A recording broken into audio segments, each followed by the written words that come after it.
Tonight, the Bank of Ghana has set the end of June 2020 for all operators of mobile money services to acquire operating licenses under the Payment Systems Bill.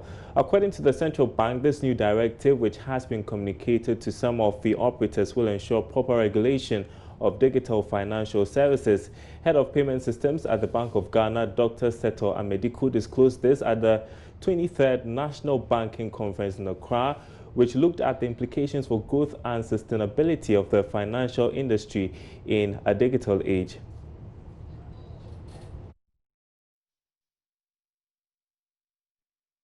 The Payment Systems and Settlement Bill was passed this year to provide a fair regulatory platform for digital money transactions in the country. President of the Chartered Institute of Bankers, Patricia Sapo, urged financial institutions to embrace the new digital revolution in the sector. Speaking on the theme, implications of growth and sustainability of the financial industry in the digital age, Head of Payments and Settlements at the Bank of Ghana, Dr. Seto Amediku, disclosed that the central bank has notified some operators about the deadline for acquiring a license under the new law. And let me add that for the mobile money operators, already we have real-time access to their platform. Each day, when you make a transfer, there's somebody sitting by a screen. He can watch all the transfers that are taking place in a second.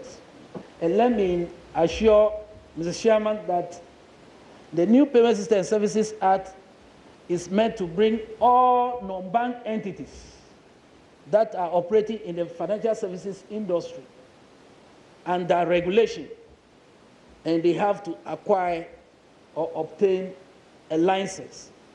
The deadline for acquiring a license to operate in the payment system is June 2020. Governor of the Bank of Ghana, Dr. ERNEST ADDISON, in a keynote address, asked banks to review their ways of operations, including charges and fees to customers in order to be sustainable in the new digital age. To become sustainable, the sector also needs to reassess current fees and charges and promote transparency in their dealings with consumers. Consumers want cost-efficient, seamless transactions, and industry players must optimize the use of digital infrastructure and technology to offer quality service at relatively cheaper costs. So far, the Bank of Ghana is in the process of introducing new technologies to improve banking services in the country. Ibn Sabute's report for Joy Business. Now, banking consultant Nano Champon has described as prudent a new initiative by the Bank of Ghana to improve lending to businesses. Governor of the Central Bank, Dr. ERNEST ADDISON, has announced that the initiative, which would take off immediately, would result in 2% of banks' reserves being set aside to support small businesses. Nano Champon tells Joy Business this could not have come at a better time. The history of it originated from the banks in the sense that they said the pressure first was through the president asking them to reduce their interest rate. So the argument was that, okay, of the 400 million we have, 10% of that is kept at BOG at no interest rate. So if that's the case, give us access to some of that 10%, and then you could lend it at a lower rate. So they're releasing 2%. Here at BOG, will be resident here. And then when the banks evaluate projects that they feel, are bankable projects, then they will apply and the funds will be released to be lent. Now, the rate is what is yet to be determined. Then the governor said they are meeting the association on Wednesday. So the rate, we don't know what rate it will be, but definitely it will be lower than the 23% average lending rate that the banks are quoting presently. Do I get from you that all the commercial banks are on board with this proposal? It came from them, or something more of a regulatory fiat? No, it came from the banks. So all the 23 banks are involved. Doesn't it again raise questions? And I come back to my question about the fact that there are several mechanisms that are already in place to ensure that rates are down for everybody in the market.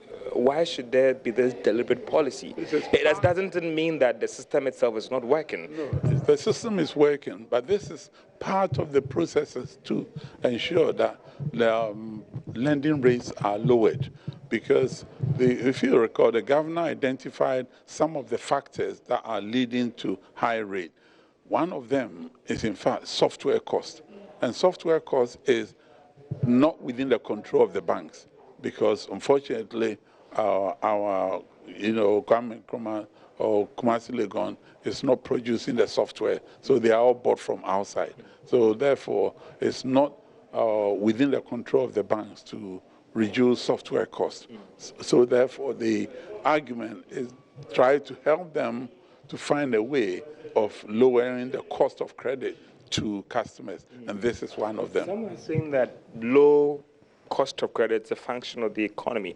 If inflation rates are down, if I can identify everyone in the market, if people are paying back their loans, obviously the rates will come down. Your government is not borrowing too much to crowd out small businesses and all the rest. Rates will automatically come down.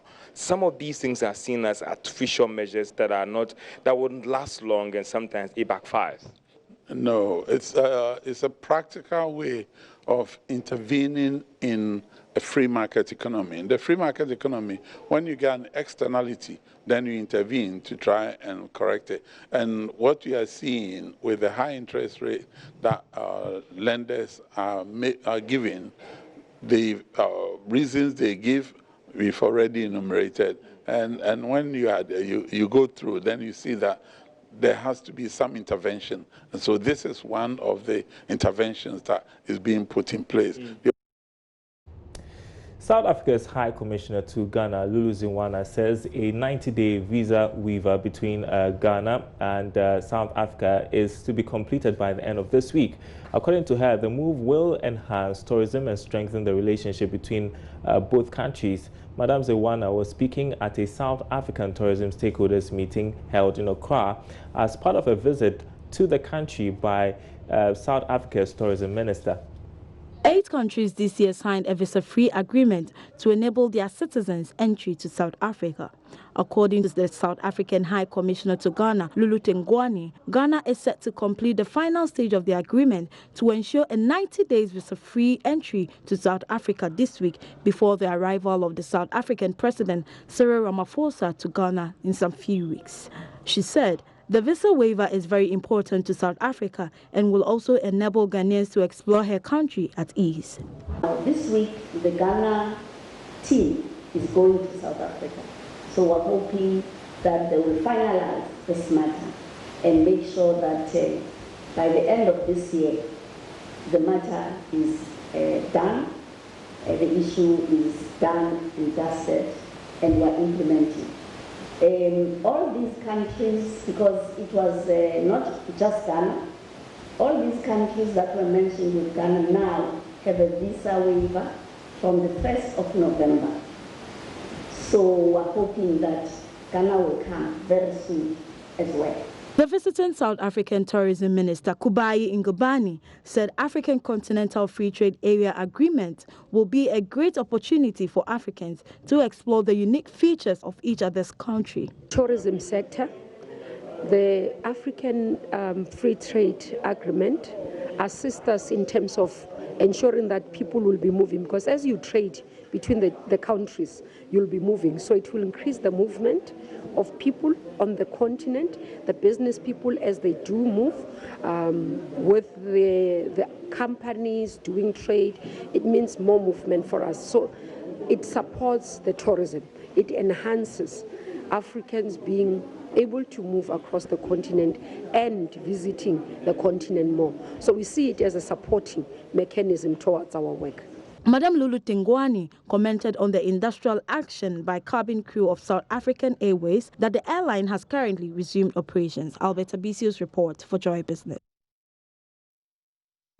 Now, as a way of improving savings and insurance despite the recent collapse of financial institutions, Hollard Life has introduced the Adepa 3 plan, a plan that allows savings with an insurance premium of as low as 27 cedis. Head of Hollard Life, Nashiru Idrisu, says the products are tailored to meet the savings needs of all classes of people. Karen Dodo reports. Adepa Savings, Adepa Wofie and Adepa Gold Save are the latest additions to the products of Hollard Life. They have been designed to provide both savings and insurance benefits to customers and can be acquired with as low as 27 cedis. Speaking at the launch, Head of Operations for Hollard Life, Dorothy Salifu, explained that the products will not only help customers meet their savings goals, but also provide them with consultancy services on how best to reach their goals. For a single goal, for example, if a client wishes to raise about 50,000 over the next 5 years towards a goal, Hollard Life will make known to the client the monthly premium contributions they need to make starting from today to get that amount in 5 years. But as I mentioned, there's an adjustment in inflation. So it's not to say you're going to give you exactly 50,000. We'll give you the adjusted present value of 50,000 in 5 years. For the multiple goals, if, for example, you want to have, let's say, a certain value, you want 10,000 in 5 years, you are looking at maybe 15,000 in 8 years, and then you're looking at 12,000 in 10 years. We can select all these targets, and then a premium will be calculated for you to get those amounts at those multiple points in time. Meanwhile, Head of Life Business Nashiru Idrisu revealed that Hollard Life, after a year of operation, has paid over 33 million cedis in insurance cover claims. He added that the launch of the Adepa 3 will complement the group's efforts in boosting the financial inclusion agenda. One of the things to contribute to penetration is what we've just done, launching 3 innovative products, and again making sure that our services are world-class, so that if you had any reasons why you wouldn't buy insurance last month or last year, now is the time to buy insurance. If I have you, I have all of us gathered here buying insurance. Tell me, wouldn't we be deepening penetration? Definitely we'll be deepening penetration. If we're saying that you don't need to have a bank account, all you need, if you have a mobile account, you can buy insurance. Wouldn't we be deepening penetration? And that is what we are doing to contribute to, deepening insurance penetration in Ghana. And we believe that yes, the regulator, that is National Insurance Commission's agenda to deepen penetration is in the right direction. And we as Hollard are more than willing to support this agenda, yes. Beautiful, beautiful. So that is the Adepa savings. Chief Executive Officer of the Volta River Authority, Engineer Emmanuel Enchidakwa, has revealed that the state-owned power producer lost about 70% of its share of power exported to some neighboring African countries following Ghana's erratic power supply a few years ago. The CEO was speaking at the 2019 annual conference and general meeting of the Society of VRA Engineers at Akuse in the Eastern region. According to him, the current situation has allowed Nigeria and other independent power producers control the majority of the market share, even though the VRA produces less than 7%, one of the cheapest power supplies within the sub-region. Engineer Enchidakwa says some of these countries have now built their self-generation plants to meet security of supply. Doomso is a blot on our conscience as engineers. And whilst we may argue that probably not our fault, we should make sure that it should never happen again. The cost to society is too huge. He also revealed advanced plans to supply power to some vehicle manufacturing companies that want to set up assembly plants in the country. Set up assembly plants here, yes. Dr. Doki is the one leading that effort. He's our commercial man.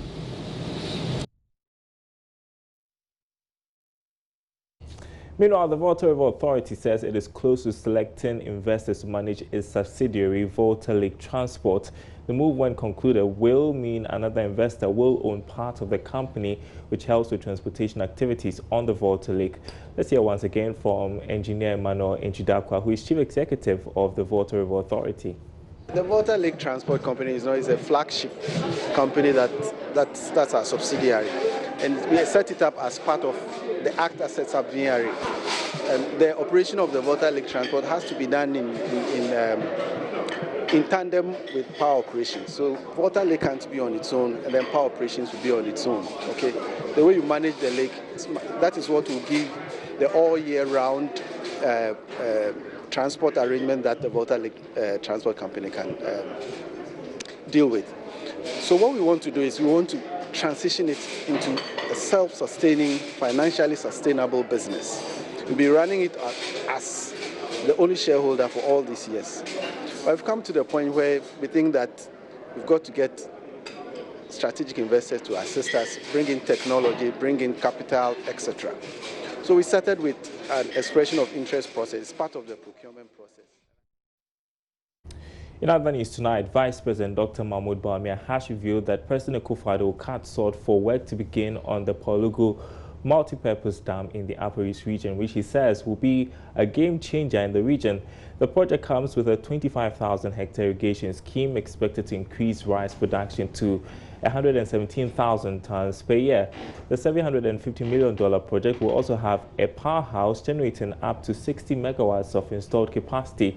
Dr. Bawumia disclosed this at the 31st edition of the Kabube Festival at Nandop in the Upper West region. Correspondent Rafiq Salam has more. Kabube is celebrated by the chiefs and people of the Nandom traditional area to mark the end of the farming season and to show appreciation to God for his guidance and protection during the rainy season. It is also an occasion for the people to renew their relationship, exhibit and preserve the rich culture and tradition of the area. Vice President Dr. Mahmoud Bawumia stated that since the NPP came to power, they have embarked on a series of programs and policies intended to make the lives of the people better. Free SHS is taking place. We are going to bring an iron and steel factory in the Yendi Kushegu area to use our iron deposits.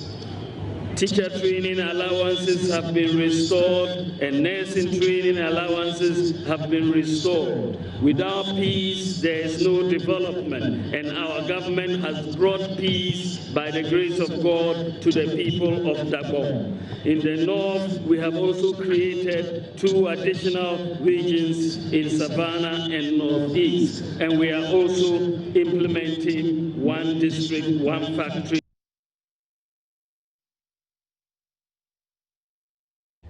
And that's it for Business Live tonight. Thanks for watching. More news on our website, myjoyonline.com/business. My name is Darryl Powell. Thanks for watching. We'll be back same time tomorrow.